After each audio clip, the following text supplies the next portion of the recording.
What about a big hi for Cisco, everyone?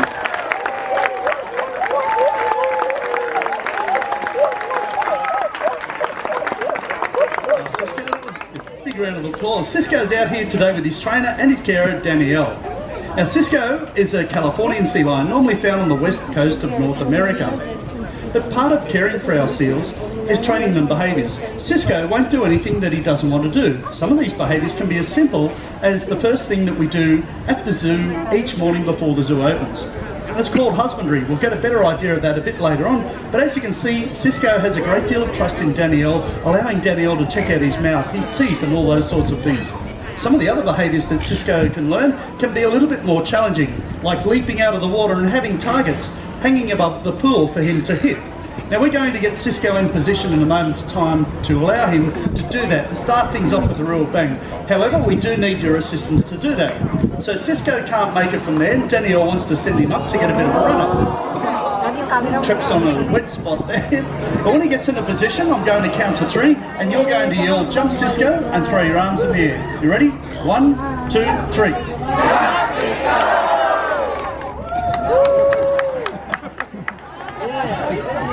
Cisco, whoops. Cisco, is that loud enough for you?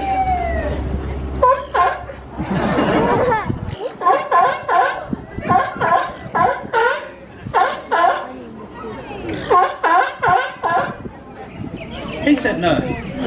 So how about we try that again? On the count of 3, yell, "Jump, Cisco," really loudly, and don't forget to throw your arms in the air. 1, 2, 3.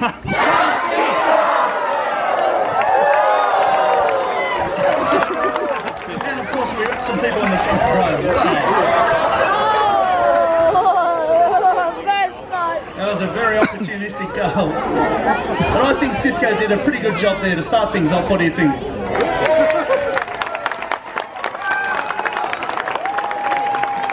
Thanks, Cisco. Thanks, Danielle.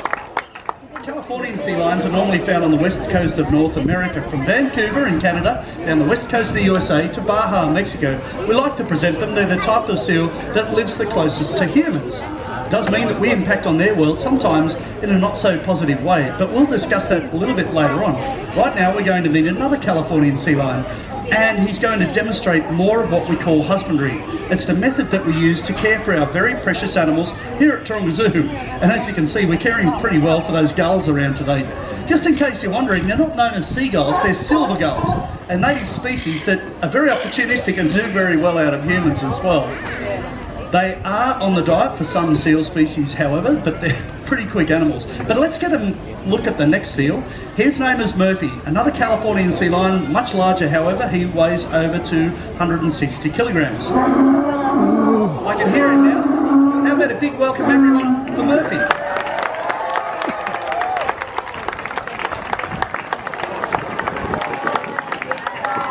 Isn't he impressive? I can gather that by your reaction. Murphy's out here today with his trainer, Jacob.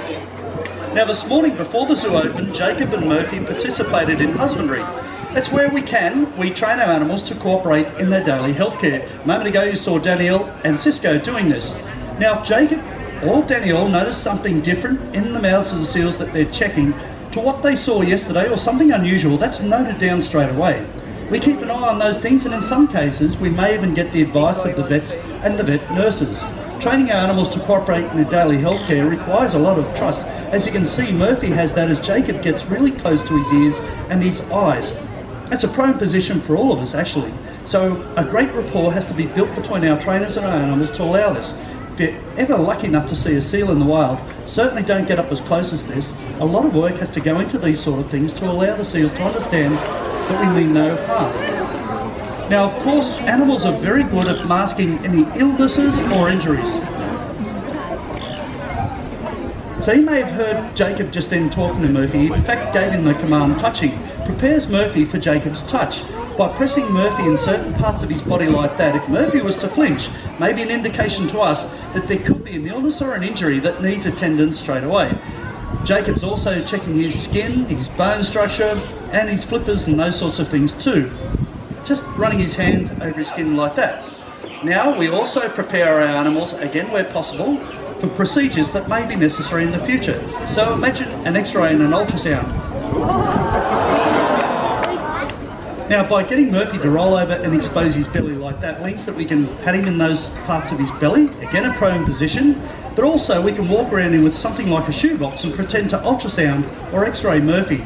Now, if in the future the real procedure is necessary, we don't stress out or frighten our animals at all. It's a very important part of preparing them for these sorts of procedures to keep our very precious animals in the best of health at all times.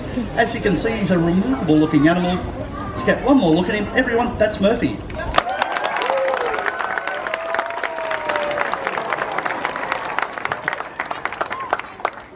At 260 kilos, he's a really big animal. However, they can get up to almost 300 kilos. That's kind of you. No, Murphy. Remember the script? Murphy's kind of like the clown in Seal Theatre. He has a lot of fun at our expense quite often. He finds the Seal Show pool a very positive place to be. So, it's nothing for him to go for a bit of a swim around sometimes, and something that we call a victory lap. Now, part of training our seals is based on, in fact most of it is based on positive reinforcement. All the correct behaviours, as you can see, are rewarded. Any unwanted behaviours or something like this is simply given some time out until Murphy wants to cooperate. In fact, every seal here at Taronga, every animal at Taronga has a daily food intake worked out for them by a nutritionist. With our seals, if they want to get involved and cooperate, we pair the food at that time. If they just don't want to get involved at all during that day, we still have to get the same amount of food into them each day, and in Murphy's case, that's over 10 kilos of fish to support, as you can see, a pretty big animal. Now, again, this is something not unusual for Murphy, and when he does these sorts of things, we give him a bit of time out just to have a little bit of fun. However, he'll be given a big jackpot of fish once he comes out and reports back to Jacob just like that. Thanks, guys. I'm in the Rotterdam Zoo in Holland, and that was some time ago. He actually came to us 10 years ago. One of our nicest natured seals, and this is simply just a bit of fun for Pepper. In the morning before the zoo opens, Pepper gets to walk with his trainers, check out the environment. Right now, he's getting used to the sights and the sounds of a live audience around him. You may notice that as Pepper opens his mouth on cue, his teeth are quite dark with the natural bacteria. Now that bacteria, as these seals get older, protects their teeth out there in the oceans and the salt water.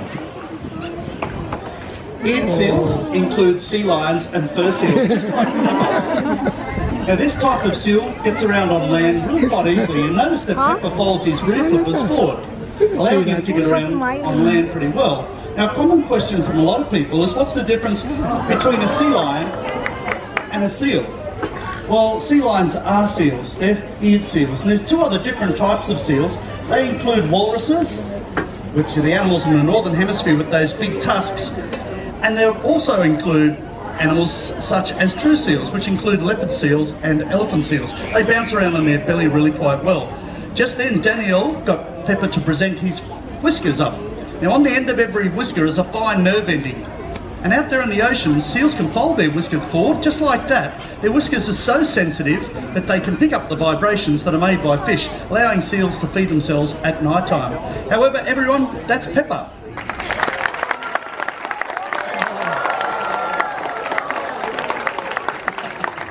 Thanks, Pepper. Thanks, Daniel.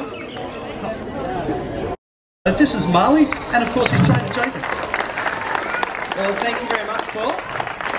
So as Paul said, I'm out here with Marley. Now Marley's a bit of a different seal that you've seen today. He's an Australian sea lion, native to our shorelines down in South Australia and also found on the southern part of Western Australia. Now Marley is extremely endangered. There's only around 11,500 Australian sea lions left in anywhere found in the world. Now believe it or not, we all have something in common with Marley. Have a look at your hands. Now have a look at Marley's front flipper here. Marley's front flipper has the same bone structure as our hands, the exact same. Now those flippers may look a little awkward for getting around, but they actually allow Marley to move around on land much easier and faster than you may expect. Let's have a watch as Marley goes for a bit of a walk.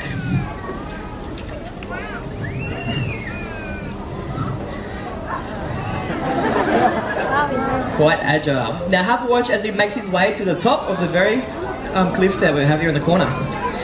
Good job, Marley, doing great, buddy. Now of course, being a seal, it's in the water where we really see those flippers go to work.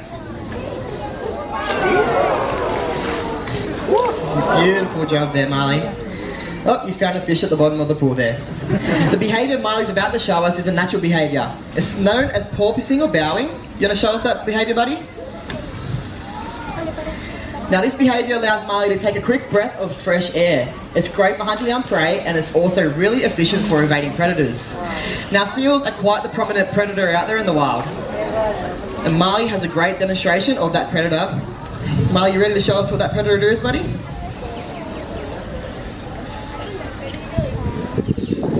Nice, keep it going, buddy.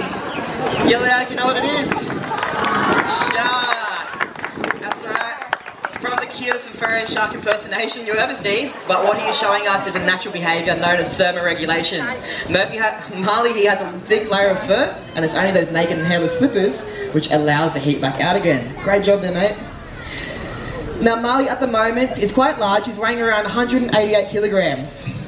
Unlike his other cousins in the wild and other seals that we have here at Taronga Zoo, they can actually reach a weight of up to 300 kilograms. So Marley's actually quite small for his species. Now Marley is also extremely powerful, and believe it or not, he can actually support his entire body weight on those two front flippers of his right there. Nice job, Marley. Well, Marley, you've done an awesome job today. All we have to do now is give everyone a big wave goodbye. When you finish that fish, wave bye. That's it, buddy. Great job there, Marley. And for the rest of our presentation, we're going to hand you back over to Keeper Paul. Thanks, Jacob. How about a big round of applause for Jacob and Marley? Get a bit confused where they were.